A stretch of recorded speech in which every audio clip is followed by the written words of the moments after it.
Hi friends, అందరికీ నమస్కారం. Friends, వీడియోలో తెలంగాణ రాష్ట్ర వ్యాప్తంగా ఉన్నటువంటి ప్రజలందరూ కూడా ప్రజా పరిపాలన దరఖాస్తు మనకు అప్లికేషన్ అయితే రిలీజ్ చేశారండి.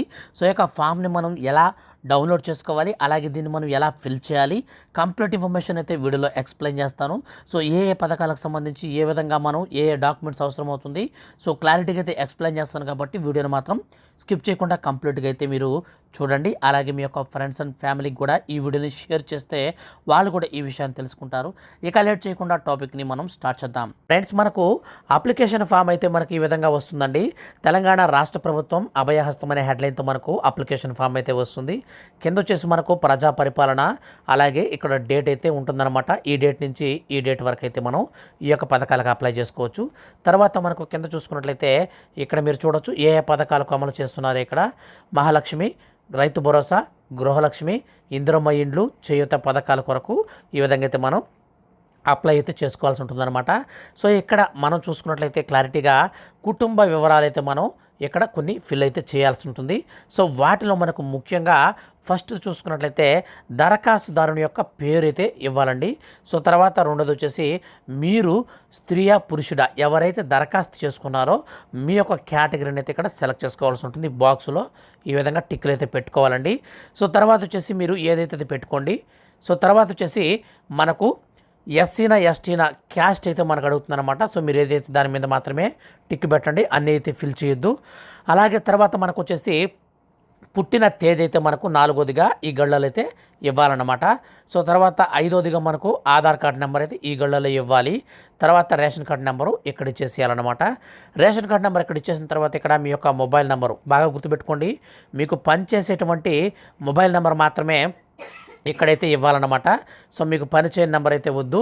సో తర్వాత ఇక్కడ మీరు చూసుకున్నట్లయితే వృత్తి అండి, మీరు ఏం పని చేస్తుంటారో ఇక్కడైతే 8 గళ్ళు అయితే ఇవ్వాలి. సో ఇక్కడ వరకు ఇచ్చిన తర్వాత మనకు 9వ పాయింట్లు అయితే మనకు కుటుంబ సభ్యుల వివరాలు అయితే ఇవ్వాలండి. మీ యొక్క కుటుంబంలో ఎంతమంది ఉంటారో వాళ్ళందరి పేర్లు కూడా అయితే ఈ గళ్ళలో ఇవ్వాలన్నమాట.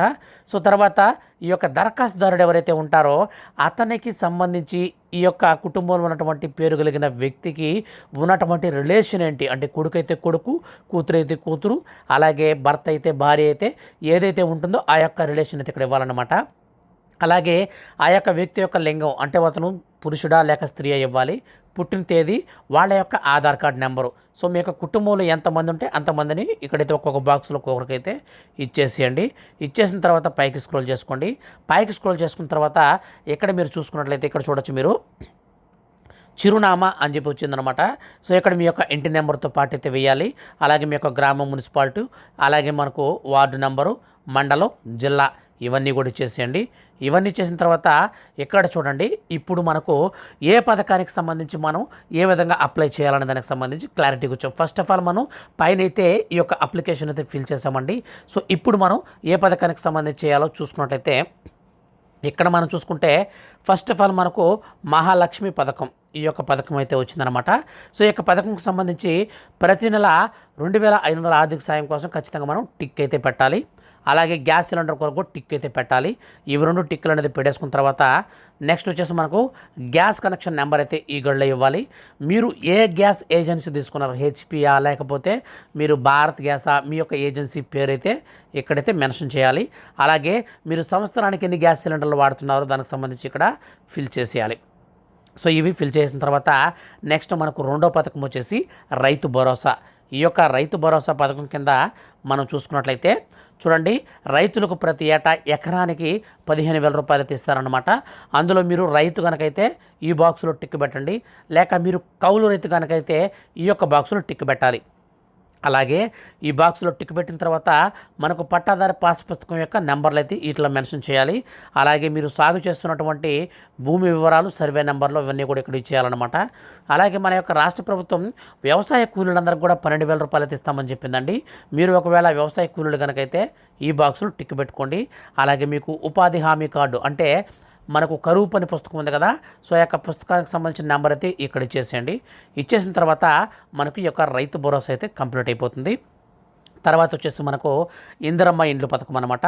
సో ఈ యొక్క ఇందిరమ్మ ఇండ్లు పథకంలో భాగంగా ఇల్లు లేనటువంటి అర్హులైన కుటుంబానికి ఇంటి నిర్మాణానికి ఆర్థిక సాయం కోసం మీరు అప్లై చేసుకోవాలనుకుంటే దీనికైతే టిక్ పెట్టండి.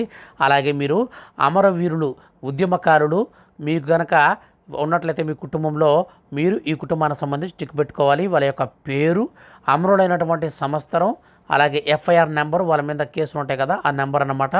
అలాగే డెత్ సర్టిఫికేట్ నెంబర్ అయితే ఇవ్వాలండి. సో ఇవన్నీ ఇచ్చేసి మీరు ఇక్కడ చూడొచ్చు. మీరు ఇంకా మనకు చూసుకున్నట్లయితే తెలంగాణ ఉద్యమంలో పాల్గొన్నారని అడుగుతున్నారన్నమాట. సో అవునైతే అవును మీద టిక్ చేయండి. అలాగే కాదైతే కాదు మీద టిక్ చేయాలన్నమాట. సో మీరు ఏదైతే అది టిక్ చేయండి. తర్వాత ఎఫ్ఐఆర్ కనుక నమోదైన సంవత్సరం ఉంటే దాన్ని అయితే మెన్షన్ చేయాలి. జైలుకు వెళ్ళారా లేదా, జైలు పేరు, స్థలం పేరు, శిక్షకు సంబంధించినటువంటి వివరాలు, ఎన్ని సంవత్సరాలు శిక్ష విధించారు, సో ఇదంతా కూడా అయితే మీరు ఖచ్చితంగా అయితే మెన్షన్ చేయాలన్నమాట. ఇదంతా మెన్షన్ చేస్తే మీరు కనుక ఈ పథకానికి కనుక ఎలిజిబుల్ అయితే మీకు 250 చదరపు గజాల ఇంటి స్థలాన్ని అయితే మనకు అందివ్వడం అయితే జరుగుతుందన్నమాట. సో ఇక తర్వాత వచ్చేసి మనకు పథకం వచ్చేసి గృహజ్యోతి అండి.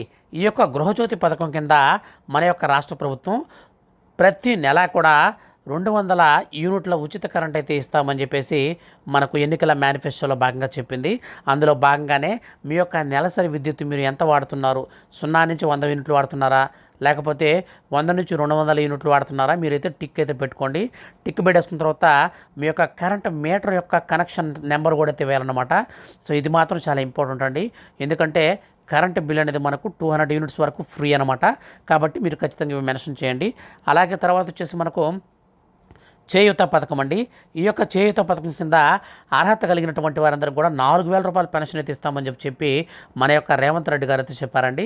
అలాగే ఈ యొక్క 6000 పెన్షన్తో పాటుగా ఎవరైతే హ్యాండిక్యాప్డ్స్ అంటే దివ్యాంగులు ఉంటారో వాళ్ళందరికీ కూడా 6000 రూపాయల పెన్షన్ అయితే ఇస్తామని చెప్పారన్నమాట.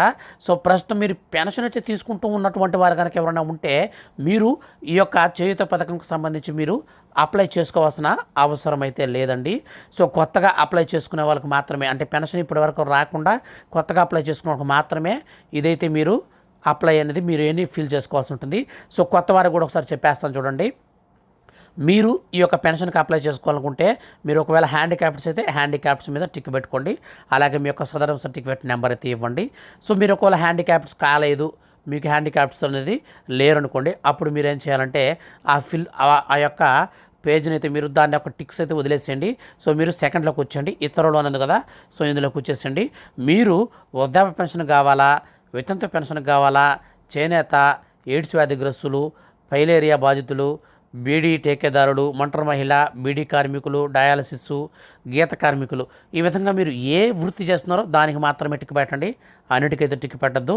సో ఏదైతే అది టిక్ పెట్టేసి తర్వాత మీరు ఈ యొక్క అప్లికేషన్ని మీరు పైకి స్క్రోల్ చేసి చూసుకున్నట్లయితే వీటితో పాటు అంటే ఇప్పటి వరకు మనం ఈ యొక్క పథకాలన్నిటికి సంబంధించి మనం ఒక్కొక్కటిగా మనం అన్ని ఫిల్ చేసుకున్నాం కదా. సో తర్వాత వచ్చేసి మనం డాక్యుమెంట్స్ చూసుకున్నట్లయితే వీటికి చూడండి, ఇక్కడ మనకు వచ్చేసి మొట్టమొదటిగా ఆధార్ కార్డు జిరాక్స్ అయితే కంపల్సరీ ఉండాలండి. సో తర్వాత తెల్ల రేషన్ కార్డు అనేది బాగా గుర్తుపెట్టుకోండి. ఇవి 2 మాత్రం ఖచ్చితంగా ఉండాలండి. ఇవి 2 ఉంటేనే మీరు ఈ యొక్క 5 పథకాలకి ఎలిజిబిలిటీ సాధిస్తారు. లేకపోతే మీకు ఖచ్చితంగా ఈ పథకాలు అయితే రావు.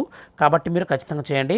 చేసిన తర్వాత ఈ యొక్క ఇవన్నీ కూడా మీరు డాక్యుమెంట్స్ అనేటివి 2 కూడా పెట్టేసిన తర్వాత మీరు వేలిముద్ర అయితే వేలిముద్ర అదైతే వేసేసేయండి, లేదా సంతకం అయితే సంతకం పెట్టేసేయండి.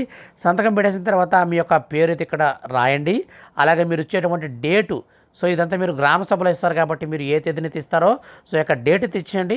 డేట్ ఇచ్చేసిన తర్వాత దీన్ని మీరు అక్కడ ఉన్నటువంటి మీరు గ్రామ సభలు పెడతారు కదా పెద్దలు, వాళ్ళ దగ్గర వచ్చినటువంటి మీరు ఈ యొక్క అప్లికేషన్ కనుక ఇస్తే వాళ్ళు ఏం చేస్తారంటే చూడండి, ఈ యొక్క దీనికి సంబంధించినటువంటి ఈ యొక్క ప్రజా పరిపాలన రసీదుని మీకైతే మొత్తం ఇవన్నీ కూడా అయితే డైరెక్ట్గా వాళ్ళు ఫిల్ చేస్తారండి. ఇది మీరు ఫిల్ చేయాల్సిన అవసరం లేదు. వీళ్ళకి సంబంధించి వాళ్ళు ఫిల్ చేసి వాటికి సంబంధించినటువంటి ప్రభుత్వ అధికారి కానీ లేదా మనకు ఎవరైతే గ్రామ సభలు నిర్వహిస్తారో ఆ యొక్క అధికారి సంతకం పెట్టి పేరు, హోదా, ముద్ర అనేది వేసి మీకు ఈ యొక్క మండలాలకు సంబంధించినటువంటి ఈ యొక్క డీటెయిల్స్ని ఫిల్ చేసి ఈ యొక్క రసీదుని మాత్రం మీకే ఇచ్చేస్తారండి. ఈ యొక్క రసీదుని చూడొచ్చు ఇక్కడ మీరు. ప్రజా పరిపాలన దరఖాస్తు రసీదు ఉంది కదా, ఈ యొక్క రసీదు అంతా కూడా డైరెక్ట్గా మీకైతే ఇచ్చేస్తారనమాట. సో ఇది మీకు చించిచ్చేస్తారు. తర్వాత మీకు పథకానికి సంబంధించి ఎలిజిబిలిటీ అనేది వచ్చిన వెంటనే డైరెక్ట్గా మీకైతే ఈ యొక్క పథకాన్ని అమలు చేస్తారు. సో ఈ విధంగా మనమైతే పూరించాలండి. దీనికి సంబంధించి డిస్క్రిప్షన్లో లింక్ అయితే ఇస్తాను. సో ఆ లింక్ ద్వారా మీరు అప్లికేషన్ అయితే డౌన్లోడ్ చేసుకుని మీరు వెంటనే అయితే గ్రామ సభలో అప్లై చేసుకోండి. ఫ్రెండ్స్, మనకు రేవంత్ రెడ్డి గారు చెప్పినటువంటి మరొక శుభవార్త ఏంటంటే, ఇక్కడ మీరు డేట్ గమనించవచ్చండి. సో యొక్క డేట్ వచ్చేసి 28 నుంచి అలాగే జనవరి 6 వరకు. సో ఈ విధంగా అయితే మనకి ఇచ్చారు కదా. సో చూడొచ్చు ఇక్కడ మీరు 6 తేదీ వరకు నుంచి 1 తేదీ 6 తేదీ అంటే మనకు జనవరి 1 6 తేదీ వరకు ఇచ్చారు కదా మనకు. అయితే దీనికి సంబంధించి మనకు పొడిగించారండి. తర్వాత కూడా అయితే మనకు తీసుకుంటారన్నమాట సచివాలయాల్లో, మండల ఆఫీసుల్లో. అలాగైతే మనం అప్లై చేసుకోవచ్చు అనమాట. సో ప్రస్తుతానికి ప్రతి గ్రామంలో అయితే ఇది నిర్వహిస్తున్నారు కాబట్టి అందరైతే సద్వినియోగం చేసుకోండి. ఒకవేళ చేసుకున్న వాళ్ళు మండల ఆఫీసులో అయితే అప్లై చేసుకోవచ్చు, టెన్షన్ లేదు. ఫ్రెండ్స్, ఇదండి ఇప్పుడిప్పుడే మన యొక్క రాష్ట్ర వ్యాప్తంగా ఉన్నటువంటి ప్రజలందరికీ కూడా వచ్చినటువంటి అప్డేట్. ఈ యొక్క వీడియోని దయచేసి మీ యొక్క ఫ్రెండ్స్ అండ్ ఫ్యామిలీకి షేర్ చేయండి. అందరికీ ఉపయోగపడుతుంది. Thank you for watching.